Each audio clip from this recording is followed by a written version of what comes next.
Hi, this is Mark, and I am here in the yoga room at my gym.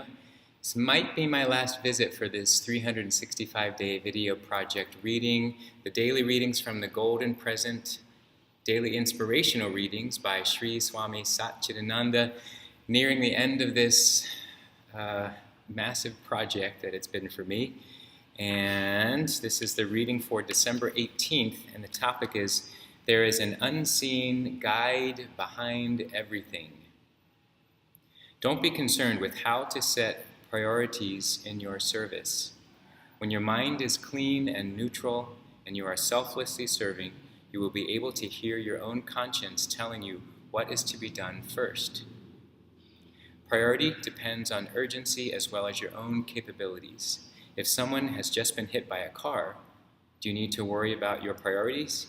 Obviously, you will do what you can to help the person or to get help. If your mind is clean, the right actions will be presented to you right away. There is a higher intelligence that will tell you immediately what to do. Just follow that direction. There is an unseen guide behind everything. Let that guide us. If nothing comes to mind right away, pause a minute and ask, God, what am I to do? The answer will come. But remember not to use your personal interest in any situation. Stay neutral, then you will know the right thing to do. That is very, very important in deciding priorities. Well, it struck me, or it caught my interest immediately when Swami Satchidananda here was saying, you don't need to be concerned with how to make your priorities. But then he says when it's you're referring to being of service. And that helped remind me about the inspiration of the work that I'm doing, being of service in the world, thinking of whatever I'm doing, how can it be of service to help serve others, and have it less be about my own self-interest. This is challenging because as an entrepreneur and thinking about how to build business, yes, it's my inspiration is to think how can I reach as many people as I can, but also how can I do this in a way that's right-sized, it's being mindful of self-care and not getting self-indulgent, self-seeking, but to do this in a way that it really is serving others.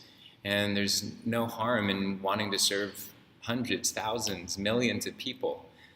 You think about efforts that Gandhi made or efforts that Martin Luther King made, Mother Teresa made. We often look to them as people who were real,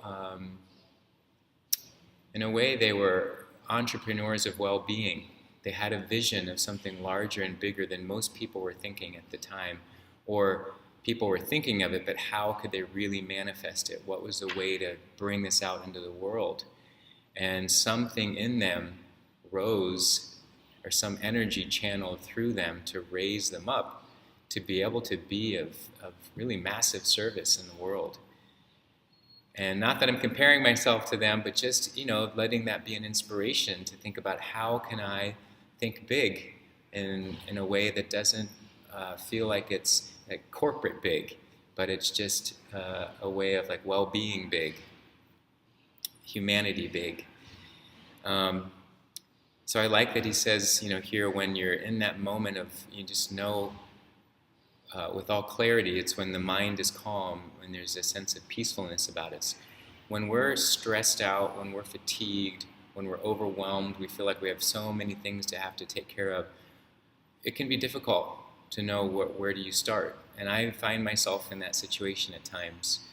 Oftentimes I might start with the thing that's the most easiest because it just helps get some motion going. But there are other times when that to me is a cop-out, and I know I need to start with the thing that's the most difficult. I've actually been given that with some coaching. The first thing in the day when you have your most energy, do the thing that's the most difficult. Get it out of the way. And then from there, it's kind of all downhill. Maybe even save the thing you want to do the most, save it to the end. So you've got that to look forward to. I don't always manage that, it helps me think, if your mind is clean, the right actions will be presented to you right away. There's more work to be done. There's more mind clearing, that needs to happen. I get caught up with distractions, and I'm recognizing more and more what are those distractions. I recognize that sugar was a big distraction for me. It continued to be this thing that kind of hovered through my mind. It was something I would think about. When am I going to get to have that next green tea latte? When am I going to get to have something sweet that's vegan? And but still, the sugar is a drug, and it was definitely distracting me. So I'm taking a step here in removing refined sugars from my diet. That's high fructose corn syrup, anything that says cane sugar, even if it says raw sugar or organic sugar, it's all the same sugar. But I am allowing at the moment maple syrup, a little bit of honey if it's in there, things like that, brown rice syrup. Some of those it's just progress, not perfection. So that's where I am with it right now. But I feel that that's where I'm being guided to help make some step. Instead of trying to do an extreme step right now, I'm taking some step and it's working and I feel good about it. I like here that too, the other thing is if you're not sure, ask. Sometimes we may think that's a throwaway idea, but what if we just sit quietly for a moment? Okay, what is the most important thing right now? And see what pops in your mind. Actually kind of clear the space. Wipe off the chalkboard or the dry erase board. Just imagine you cleared it off and then see what pops on there first. And then ask yourself, is that the right thing? Is that what I need to attend to? It popped up for a reason, I like here too, it made me think about this time when I was painting. I had a painting job and I was working on this many room home, painting at all these colors, and I was working by myself. It was getting kind of late. I was trying to finish, and I was on this 12-foot ladder, I think. I'd come down the ladder, and I was like, oh shit, I need to move the ladder. I moved the ladder over, and all of a sudden, this bucket of paint came flying down, full bucket of paint, and splashed everywhere. Totally forgot I had left a bucket of paint on the top of the ladder, which I've learned you should never do. Learn the hard way.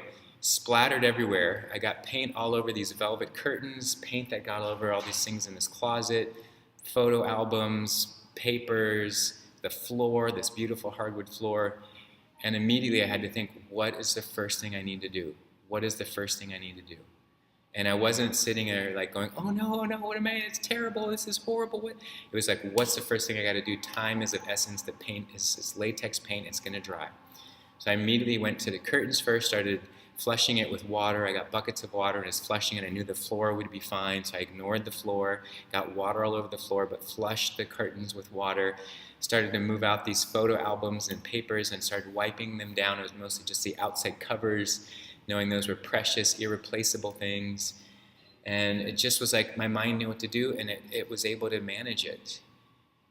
And that was a big teaching for me, like, wow, in that moment, I had an option. I could have just panicked and melted, and then it would have just been this horrible disaster. Or I could have set those emotions to the side and thought, and had the thoughts of what's the next right step to do to resolve this. That's what's important right now. Being in my emotions, that's not useful or important. I get that they're there, but so somehow that was a lesson, and I realized that came forward in my event work too. There were times you didn't have time to think and weigh this and that. You just, boom, you had to do it. So that was helpful for the mind and synapses and all that. And now I see I'm quite a bit over time, so I'm going to leave it at that. Thank you all for watching, and I'll see you next time.